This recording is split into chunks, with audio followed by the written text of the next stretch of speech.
Il s'appelait Thomas, et depuis toujours, il croyait que la vie lui devait quelque chose. Il attendait que le monde reconnaisse son potentiel, sans jamais le provoquer.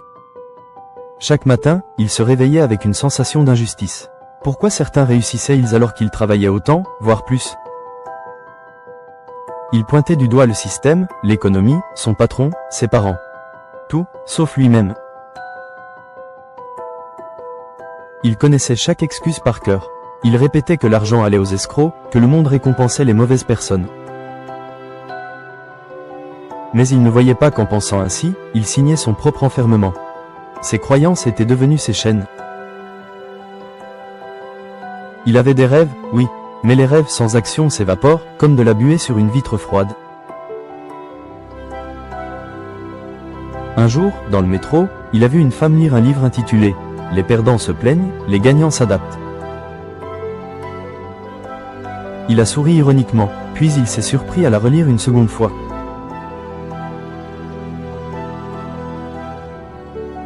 Pourquoi cette phrase le dérangeait-elle autant? Peut-être parce qu'elle lui parlait directement. À partir de ce jour-là, un bruit a commencé à résonner en lui. Un léger doute, une fissure dans son mur intérieur. Puis tout a basculé le jour où il a rencontré Malik. Un collègue sans diplôme, sans réseau, mais avec une lumière dans les yeux. Malik ne se plaignait jamais. Il écoutait, il apprenait, il avançait.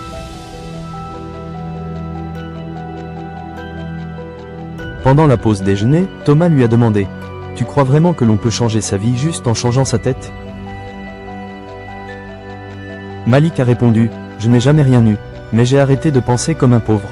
Et tout a changé. » C'est à ce moment que je suis entré dans l'histoire.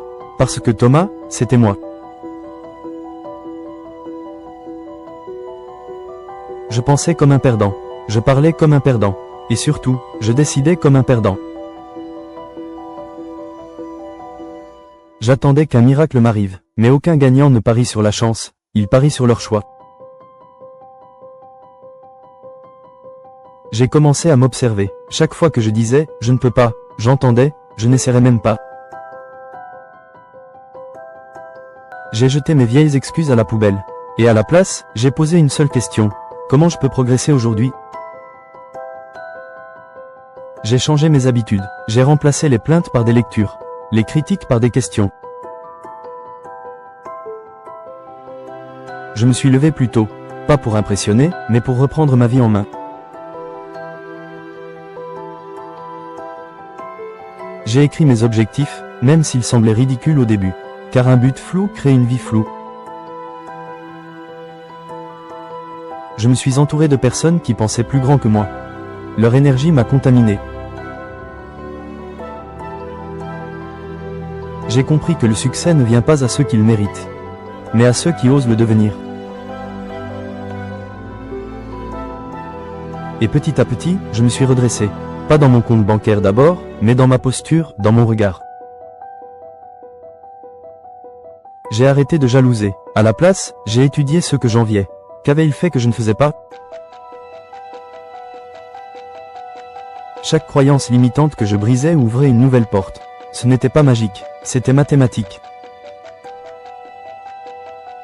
Ma vie a changé quand j'ai arrêté de dire « c'est difficile » et que j'ai commencé à dire « c'est en cours ». Un jour, quelqu'un m'a dit « tu as changé » et j'ai répondu « j'ai enfin décidé de devenir moi ». Et toi qui regardes cette vidéo, tu peux penser que ce n'est qu'une belle histoire.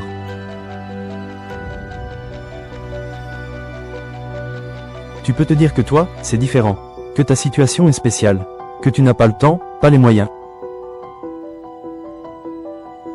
Mais la vérité, c'est que ce que tu n'as pas, c'est peut-être une décision, une seule. Ce que tu crois être ton plafond, n'est souvent qu'un miroir de tes pensées.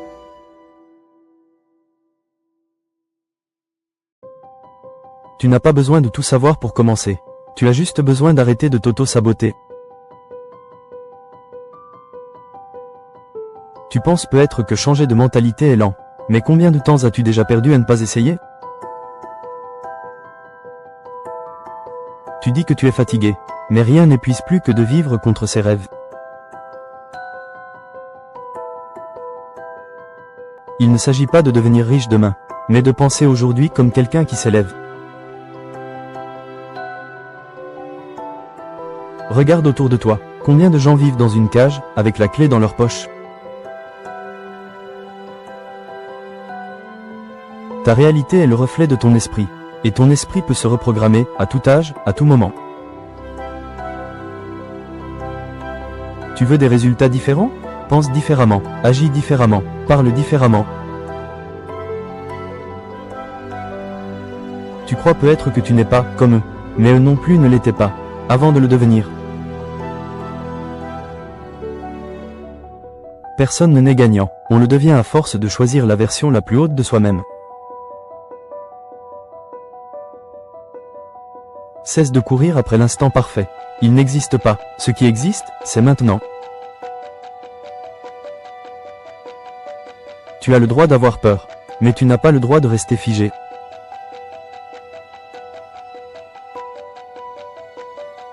Tu veux changer ta vie? Commence par changer ta façon de finir cette vidéo. Ne l'oublie jamais, tu es toujours à une seule décision d'une vie radicalement différente. Ce que tu fais après cette vidéo déterminera si tu restes spectateur ou si tu deviens acteur. La prochaine fois que tu te dis « je ne peux pas », ajoute simplement un encore. Ta vie n'attend que toi, pas que tu sois parfait, juste que tu sois engagé. Arrête de chercher des raisons d'abandonner, et commence à chercher des raisons de persister. Les gagnants ne sont pas des surhommes, ce sont des anciens perdants, qui ont décidé de se relever un jour de plus. Si tu t'es reconnu dans cette histoire, ce n'est pas un hasard. C'est peut-être ton heure. Chaque seconde passée à te dévaloriser, est une seconde où tu refuses ta propre grandeur. Reprends ton pouvoir, pas celui des autres, le tien.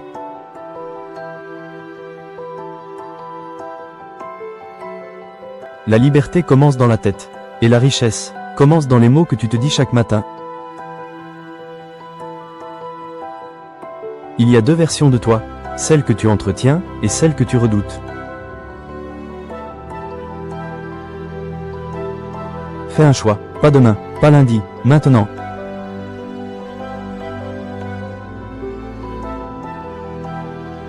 Et si ce message t'a remué, alors partage-le, quelqu'un en a besoin autant que toi.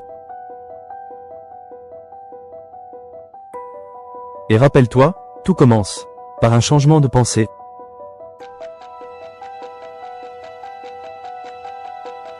C'est ton tour maintenant. La seule question est, qui vas-tu décider de devenir ?